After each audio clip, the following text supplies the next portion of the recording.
ನಮಸ್ಕಾರ ಸ್ನೇಹಿತರೆ, Kannada jobs corner YouTube ಚಾನೆಲ್ಗೆ ಎಲ್ಲರಿಗೂ ಸ್ವಾಗತ.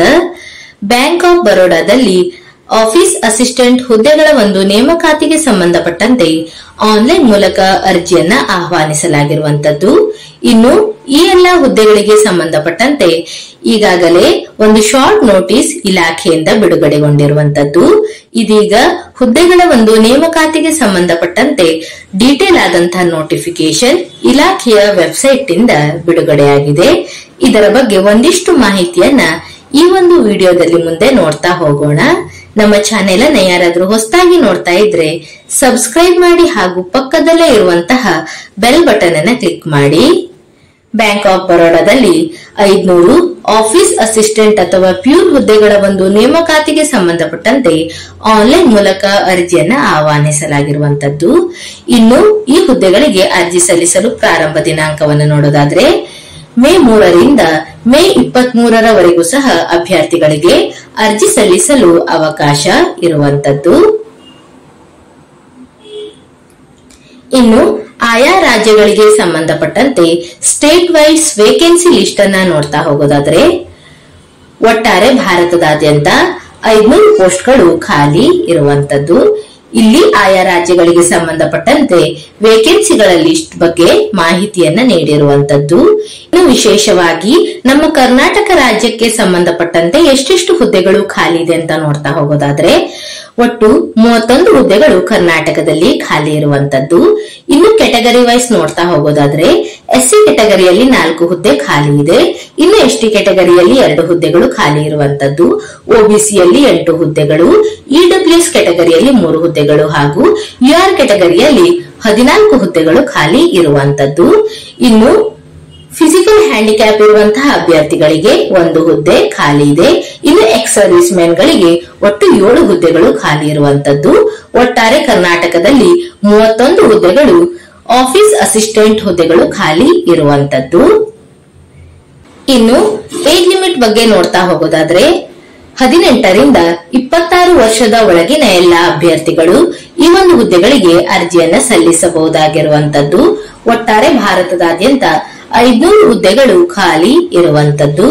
ಇನ್ನು ಎಜುಕೇಶನಲ್ ಕ್ವಾಲಿಫಿಕೇಶನ್ ಬಗ್ಗೆ ನೋಡ್ತಾ ಹೋಗೋದಾದ್ರೆ ಎಸ್ಎಸ್ಎಲ್ಸಿ ಪಾಸ್ ಆದಂತಹ ಅಭ್ಯರ್ಥಿಗಳು ಅರ್ಜಿಯನ್ನ ಸಲ್ಲಿಸಬಹುದಾಗಿರುತ್ತದೆ. ಇದರ ಜೊತೆಗೆ ಆಯಾ ರಾಜ್ಯಗಳಿಗೆ ಸಂಬಂಧಪಟ್ಟಂತೆ ಲೋಕಲ್ ಲ್ಯಾಂಗ್ವೇಜ್ ಗಳ ಬಗ್ಗೆಯೂ ಸಹ ತಿಳಿದುಕೊಂಡಿರಬೇಕಾಗಿರುವಂತದ್ದು.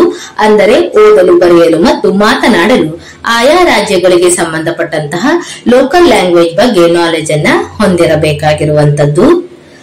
ಇನ್ನು ಸ್ಯಾಲರಿ ಬಗ್ಗೆ ನೋಡ್ತಾ ಹೋಗೋದಾದ್ರೆ ಈ ಹುದ್ದೆಗಳಿಗೆ ಆಯ್ಕೆಯಾದಂತಹ ಅಭ್ಯರ್ಥಿಗಳಿಗೆ 19,500 ರಿಂದ 37,815ರವರೆಗೂ ಸಹ ಪರ್ ಮಂತ್ ಸ್ಯಾಲರಿ ಇರುವಂತದ್ದು. ಇದರ ಜೊತೆಗೆ ಅದರ್ ಅಲೋವೆನ್ಸಸ್ ಸಹ ಇರುತ್ತದೆ. ಇದರ ಬಗ್ಗೆ ನೋಟಿಫಿಕೇಶನ್ ನಲ್ಲಿ ಒಂದು ಡೀಟೇಲ್ ಆದಂತಹ ಮಾಹಿತಿಯನ್ನು ನೀಡಿರುವಂತದ್ದು. ಇನ್ನು ಏಜ್ ರಿಲ್ಯಾಕ್ಸೇಷನ್ ಬಗ್ಗೆ ನೋಡ್ತಾ ಹೋಗೋದಾದ್ರೆ ಎಸ್ಸಿ ಎಸ್ಟಿ ಕೆಟಗರಿಯ ಅಭ್ಯರ್ಥಿಗಳಿಗೆ 5 ವರ್ಷಗಳವರೆಗೆ ಏಜ್ ರಿಲ್ಯಾಕ್ಸೇಷನ್ ಅನ್ನ ನೀಡಲಾಗಿರುವಂತದ್ದು.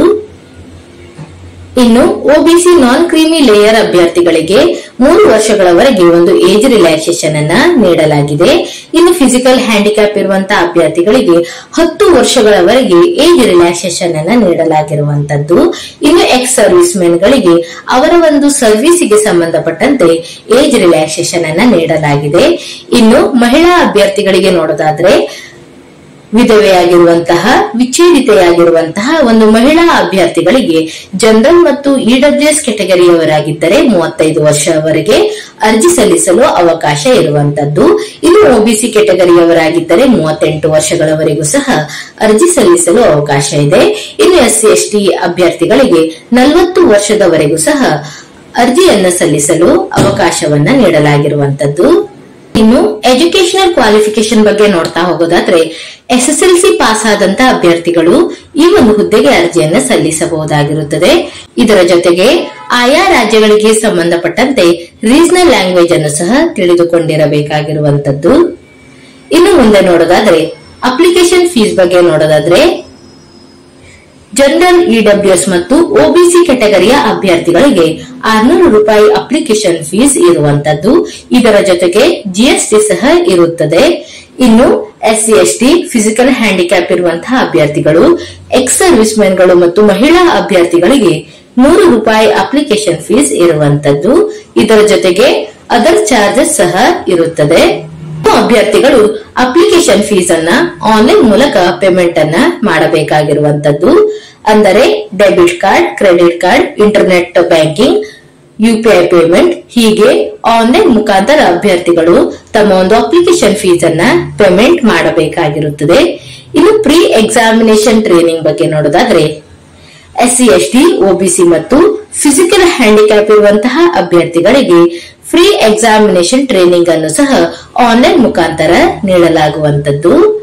ಇದರ ಬಗ್ಗೆ ಸಹ ನೋಟಿಫಿಕೇಶನ್ ನಲ್ಲಿ ಎಲ್ಲಾ ಡೀಟೇಲ್ ಆದಂತಹ ಮಾಹಿತಿಯನ್ನ ನೀಡಿರುವಂತದ್ದು. ಇನ್ನು ಪ್ರೊಬೇಷನರಿ ಪೀರಿಯಡ್ ಅನ್ನ ನೋಡೋದಾದ್ರೆ ಆಯ್ಕೆಯಾದಂತಹ ಅಭ್ಯರ್ಥಿಗಳಿಗೆ 6 ತಿಂಗಳವರೆಗೆ ಪ್ರೊಬೇಷನರಿ ಪೀರಿಯಡ್ ಇರುವಂತದ್ದು. ಪ್ರೊಬೇಷನರಿ ಪೀರಿಯಡ್ ಮುಗಿದ ನಂತರ ಅಭ್ಯರ್ಥಿಗಳನ್ನ ಪರ್ಮನೆಂಟ್ ಮಾಡಿಕೊಳ್ಳಲಾಗುತ್ತದೆ. ಇನ್ನು ಸೆಲೆಕ್ಷನ್ ಪ್ರೊಸೀಜರ್ ಬಗ್ಗೆ ನೋಡ್ತಾ ಹೋಗೋದಾದ್ರೆ ಅಭ್ಯರ್ಥಿಗಳಿಗೆ ಮೊದಲು ಆನ್ಲೈನ್ ಟೆಸ್ಟ್ ಅನ್ನ ನಡೆಸಲಾಗುತ್ತದೆ. ಇನ್ನು ಆನ್ಲೈನ್ ಟೆಸ್ಟ್ ನಲ್ಲಿ ಕ್ವಾಲಿಫೈ ಆದಂತಹ ಅಭ್ಯರ್ಥಿಗಳಿಗೆ ರೀಜನಲ್ ಲ್ಯಾಂಗ್ವೇಜ್ ಟೆಸ್ಟ್ ಅನ್ನು ಸಹ ನಡೆಸಲಾಗುವಂತದ್ದು. ಆನ್ಲೈನ್ ಟೆಸ್ಟ್ ಬಗ್ಗೆ ನೋಡೋದಾದ್ರೆ ಒಟ್ಟು 100 ಅಂಕಗಳಿಗೆ ಆನ್ಲೈನ್ ಟೆಸ್ಟ್ ಅನ್ನ ನಡೆಸಲಾಗುವಂತದ್ದು. ಒಟ್ಟು 100 ಕ್ವಶನ್ಸ್ ಗಳು ಇರುತ್ತವೆ. ಇನ್ನು ಯಾವ್ಯಾವ ವಿಷಯಗಳ ಮೇಲೆ ಎಷ್ಟೆಷ್ಟು ಕ್ವಶನ್ಸ್ ಗಳನ್ನ ಕೇಳಲಾಗುತ್ತದೆ ಅಂತ ನೋಡೋದಾದ್ರೆ ನಾಲೆಜ್ ಆಫ್ ಇಂಗ್ಲಿಷ್ ಲ್ಯಾಂಗ್ವೇಜ್ ಈ ಒಂದು ವಿಷಯದ ಮೇಲೆ ಒಟ್ಟು 25 ಕ್ವಶನ್ಸ್ ಗಳನ್ನ ಕೇಳಲಾಗುತ್ತದೆ ಮತ್ತು 25 ಅಂಕಗಳು ಇರುವಂತದ್ದು. ಇನ್ನು ಈ ಒಂದು ಎಕ್ಸಾಮ್ ಅನ್ನ ಇಂಗ್ಲಿಷ್ ಲ್ಯಾಂಗ್ವೇಜ್ ನಲ್ಲಿ ನಡೆಸಲಾಗುತ್ತದೆ. ಒಟ್ಟು 20 ನಿಮಿಷಗಳ ಕಾಲಾವಕಾಶವನ್ನ ನೀಡಲಾಗುವಂತದ್ದು. ಇನ್ನು ಜನರಲ್ ಅವೇರ್ನೆಸ್ ಈ ಒಂದು ವಿಷಯದ ಮೇಲೆ ಒಟ್ಟು 25 ಕ್ವಶನ್ಸ್ ಗಳು ಇರುತ್ತವೆ ಹಾಗೂ 25 ಅಂಕಗಳು ಇರುವಂತದ್ದು. ಇದು ಈ ಒಂದು ಎಕ್ಸಾಮ್ ಅನ್ನ ಇಂಗ್ಲಿಷ್, ಹಿಂದಿ ಮತ್ತು ಆಯಾ ರಾಜ್ಯಗಳಿಗೆ ಸಂಬಂಧಪಟ್ಟಂತೆ ರೀಜನಲ್ ಲ್ಯಾಂಗ್ವೇಜ್ ನಲ್ಲೂ ಸಹ ಎಕ್ಸಾಮ್ ಅನ್ನ ನಡೆಸಲಾಗುವಂತದ್ದು. ಒಟ್ಟು 20 ನಿಮಿಷಗಳ ಕಾಲಾವಕಾಶವನ್ನ ನೀಡಲಾಗುತ್ತದೆ. ಇದು ಎಲಿಮೆಂಟರಿ ಅರಿಥಮೆಟಿಕ್ ಈ ಒಂದು ವಿಷಯದ ಮೇಲೆ ಒಟ್ಟು 25 ಕ್ವಶನ್ಸ್ ಗಳು ಇರುವಂತದ್ದು ಮತ್ತು 25 ಅಂಕಗಳು ಇರುತ್ತವೆ. ಒಟ್ಟು 20 ನಿಮಿಷಗಳ ಒಂದು ಕಾಲಾವಕಾಶವನ್ನ ನೀಡಲಾಗುವಂತದ್ದು. ಇದು ಸೈಕೋಮೆಟ್ರಿಕ್ ಟೆಸ್ಟ್ ಬಗ್ಗೆ ನೋಡೋದಾದ್ರೆ ಒಟ್ಟು 25 ಕ್ವಶನ್ಸ್ ಗಳು ಇರುವಂತದ್ದು ಮತ್ತು 25 ಅಂಕಗಳು ಇರುತ್ತವೆ. ಒಟ್ಟು 20 ನಿಮಿಷಗಳ ಒಂದು ಕಾಲಾವಕಾಶವನ್ನ ನೀಡಲಾಗುವಂತದ್ದು. ಒಟ್ಟಾರೆ 100 ಅಂಕಗಳಿಗೆ ಎಕ್ಸಾಮ್ ಅನ್ನ ನಡೆಸಲಾಗುವಂತದ್ದು. ಇನ್ನು 100 ಕ್ವಶನ್ಸ್ ಗಳು ಇರುತ್ತವೆ ಮತ್ತು ಒಟ್ಟು 80 ನಿಮಿಷಗಳ ಒಂದು ಕಾಲಾವಕಾಶವನ್ನ ಎಕ್ಸಾಮ್ ನಲ್ಲಿ ನೀಡಲಾಗುತ್ತದೆ. ಇನ್ನು ರೀಜನಲ್ ಲ್ಯಾಂಗ್ವೇಜ್ ಬಗ್ಗೆ ನೋಡ್ತಾ ಹೋಗೋದಾದ್ರೆ ಆಯಾ ರಾಜ್ಯಗಳಿಗೆ ಸಂಬಂಧಪಟ್ಟಂತೆ ರೀಜನಲ್ ಲ್ಯಾಂಗ್ವೇಜ್ ಹಾಗೂ ಮೀಡಿಯಂ ಆಫ್ ಎಕ್ಸಾಮಿನೇಷನ್ ಬಗ್ಗೆ ಸಹ ನೋಟಿಫಿಕೇಶನ್ ನಲ್ಲಿ ಒಂದು ಡೀಟೇಲ್ ಆದಂತಹ ಮಾಹಿತಿಯನ್ನ ನೀಡಿರುವಂತದ್ದು. ಇನ್ನು ಎಲ್ಲಾ ರಾಜ್ಯಗಳಿಗೆ ಇಂಗ್ಲಿಷ್ ಮತ್ತು ಹಿಂದಿ ಲ್ಯಾಂಗ್ವೇಜ್ ಕಂಪಲ್ಸರಿ ಆಗಿರುವಂತದ್ದು. ಇದನ್ನು ಬಿಟ್ಟು ಉಳಿದಂತ ಒಂದು ಲೋಕಲ್ ಲ್ಯಾಂಗ್ವೇಜ್ ನಲ್ಲೂ ಸಹ ಎಕ್ಸಾಮ್ ಅನ್ನ ನಡೆಸಲಾಗುವಂತದ್ದು.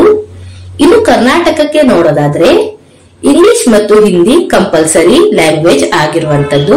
ಇದರ ಜೊತೆಗೆ ಕನ್ನಡ ಮತ್ತು ಕೊಂಕಣಿ ಲ್ಯಾಂಗ್ವೇಜ್ ನಲ್ಲೂ ಸಹ ಎಕ್ಸಾಮ್ ಅನ್ನ ನಡೆಸಲಾಗುವಂತದ್ದು. ಹೀಗೆ ಆಯಾ ರಾಜ್ಯಗಳಿಗೆ ಸಂಬಂಧಪಟ್ಟಂತೆ ಮೀಡಿಯಂ ಆಫ್ ಎಕ್ಸಾಮಿನೇಷನ್ ಬಗ್ಗೆಯೂ ಸಹ ನೋಟಿಫಿಕೇಶನ್ ನಲ್ಲಿ ಎಲ್ಲಾ ಮಾಹಿತಿಯನ್ನ ನೀಡಿರುವಂತದ್ದು. ಎಲ್ಲವನ್ನು ಸಹ ಒಂದು ಬಾರಿ ಚೆಕ್ ಮಾಡಿ. ಇನ್ನು ಪೆನಾಲ್ಟಿ ಆಫ್ ರಾಂಗ್ ಆನ್ಸರ್ ಅನ್ನ ನೋಡೋದಾದ್ರೆ ಅಭ್ಯರ್ಥಿಗಳಿಗೆ ನೆಗೆಟಿವ್ ಮಾರ್ಕಿಂಗ್ ಅನ್ನ ಎಕ್ಸಾಮ್ ನಲ್ಲಿ ಇರುವಂತದ್ದು. 0.25 ನೆಗೆಟಿವ್ ಮಾರ್ಕಿಂಗ್ ಇರುತ್ತದೆ. ಅಂದರೆ 4 ಕ್ವಶನ್ಸ್ ಗಳು ತಪ್ಪಾಗಿದ್ದಲ್ಲಿ 1 ಅಂಕವನ್ನ ಕಳೆಯಲಾಗುವಂತದ್ದು. ಇನ್ನು ಎಕ್ಸಾಮಿನೇಷನ್ ಸೆಂಟರ್ ಬಗ್ಗೆ ನೋಡೋದಾದ್ರೆ ನಮ್ಮ ಒಂದು ಕರ್ನಾಟಕದ ಅಭ್ಯರ್ಥಿಗಳಿಗೆ ಹುಬ್ಳಿ, ಧಾರವಾಡ ಹಾಗೂ ಬೆಂಗಳೂರಿನಲ್ಲಿ ಎಕ್ಸಾಮಿನೇಷನ್ ಸೆಂಟರ್ ಅನ್ನ ನೀಡಲಾಗಿರುವಂತದ್ದು. ಇನ್ನು ಉಳಿದಂತೆ ಆಯಾ ರಾಜ್ಯಗಳಿಗೆ ಸಂಬಂಧಪಟ್ಟಂತೆ ಆಯಾ ರಾಜ್ಯಗಳಲ್ಲಿ ಒಂದು ಎಕ್ಸಾಮಿನೇಷನ್ ಸೆಂಟರ್ ಅನ್ನ ನೀಡಲಾಗಿರುವಂತದ್ದು. ಇನ್ನು ಕರ್ನಾಟಕದಲ್ಲಿ ಹುಬ್ಳಿ, ಧಾರವಾಡ ಮತ್ತು ಬೆಂಗಳೂರು 2 ಕಡೆಗಳಲ್ಲಿ ಎಕ್ಸಾಮಿನೇಷನ್ ಸೆಂಟರ್ ಅನ್ನ ನೀಡಲಾಗಿದೆ. ಇನ್ನು ಪ್ರೊವಿಷನಲ್ ಸೆಲೆಕ್ಷನ್ ಬಗ್ಗೆ ನೋಡ್ತಾ ಹೋಗೋದಾದ್ರೆ ಅಭ್ಯರ್ಥಿಗಳು ರಿಟರ್ನ್ ಎಕ್ಸಾಮ್ ನಲ್ಲಿ ಪಡೆದುಕೊಂಡಿರುವಂತಹ ಒಂದು ಅಂಕಗಳ ಆಧಾರದ ಮೇಲೆ ಒಂದು ಫೈನಲ್ ಸೆಲೆಕ್ಷನ್ ಅನ್ನ ಮಾಡಿಕೊಳ್ಳಲಾಗುವಂತದ್ದು. ಒಟ್ಟು 100 ಅಂಕಗಳು ರಿಟರ್ನ್ ಎಕ್ಸಾಮ್ ನಲ್ಲಿ ಇರುವಂತದ್ದು. ಇದರ ಜೊತೆಗೆ ಲೋಕಲ್ ಲ್ಯಾಂಗ್ವೇಜ್ ಟೆಸ್ಟ್ ಅನ್ನು ಸಹ ಮಾಡಲಾಗುತ್ತದೆ. ಇದು ಕೇವಲ ಒಂದು ಕ್ವಾಲಿಫೈಯಿಂಗ್ ನೇಚರ್ ಆಗಿರುವಂತದ್ದು.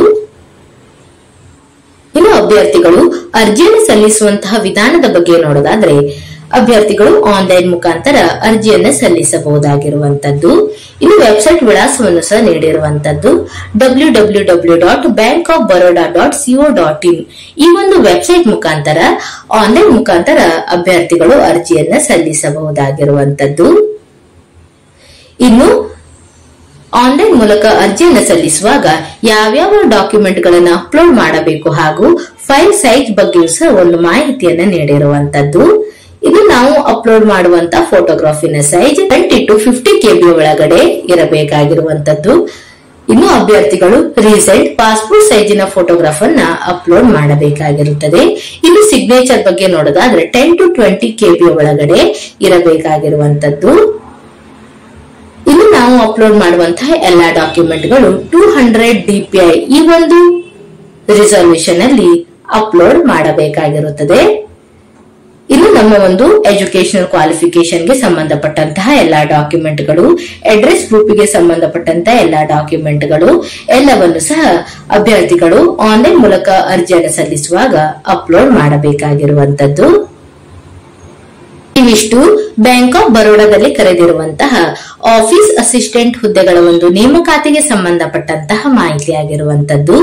ಈ ಒಂದು ವಿಡಿಯೋ ನಿಮಗೆ ಇಷ್ಟವಾಗಿದ್ದಲ್ಲಿ ಒಂದು ಲೈಕ್ ಮಾಡಿ, ಶೇರ್ ಮಾಡಿ ಹಾಗೂ ಸಬ್ಸ್ಕ್ರೈಬ್ ಮಾಡಿ.